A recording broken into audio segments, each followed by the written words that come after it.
हर हर महादेव सभी प्रिय दर्शकों को वीडियो की शुरुआत में ही प्यारे मोहित का यूं बेसुध व उदास दिखाई पड़ना अपने आप में अनेकों रहस्यों को दबाए हुए है।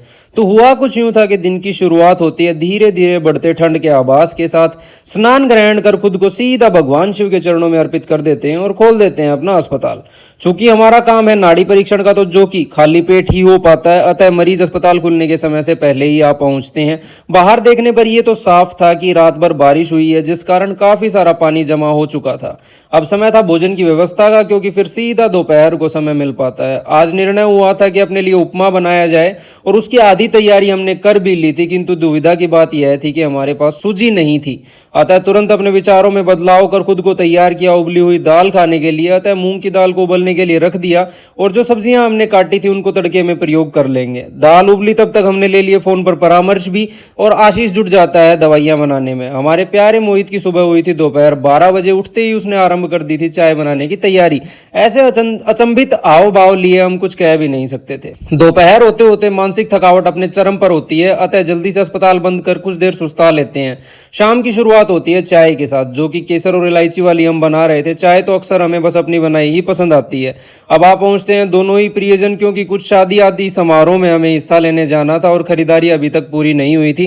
खैर, खरीदारी तो किसकी कब पूरी हुई है। अतः एक और असफल सा प्रयास करने के लिए हम निकल पड़ते हैं बाजार की तरफ। शाम का समय और शहर की ये सजावट मानो हर बार ही हमारा मन मोह लेती है।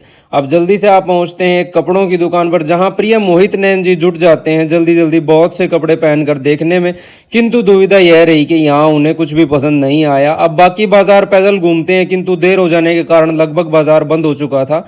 अब यहाँ उत्पन्न हुई एक द्वंद्व की स्थिति, जिसमें बाकी सब ने कहा कि उनके तो भूख के मारे जान निकल रही है। अतः इसी भूख के वेग को ध्यान में रखते हुए हम आ पहुंचते हैं बीकानेर मिष्ठान भंडार, और सभी की रजामंदी पर मंगवाई जाती है पाव भाजी, जो कि हमें भी खाए बहुत दिन हो चुके थे।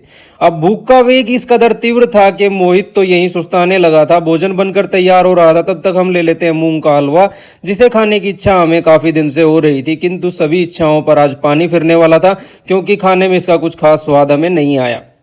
तब तक हमारी पाव भाजी बनकर तैयार थी और आ चुकी थी, तो हम धीरे धीरे इसका स्वाद लेते हुए व्यतीत करते हैं एक सुहानी शाम को। अब भूख के कीटाणु अपने प्राण त्याग चुके थे, तो समय था कुछ मीठा लेने का। तो वापस निकलते हुए हम ले लेते हैं कुछ गुलाब जामुन भी और निकल पड़ते हैं घर की तरफ। घर आते ही सारा समय व्यतीत होता है बैठकर वार्तालाप करते हुए, जिसमें अक्सर होता है ढेर सारा हंसी मजाक। और यही समाप्त करने वाले हैं आज के दिन की इस छोटी सी कहानी को। आप सभी को मेरी तरफ से रात की राम राम।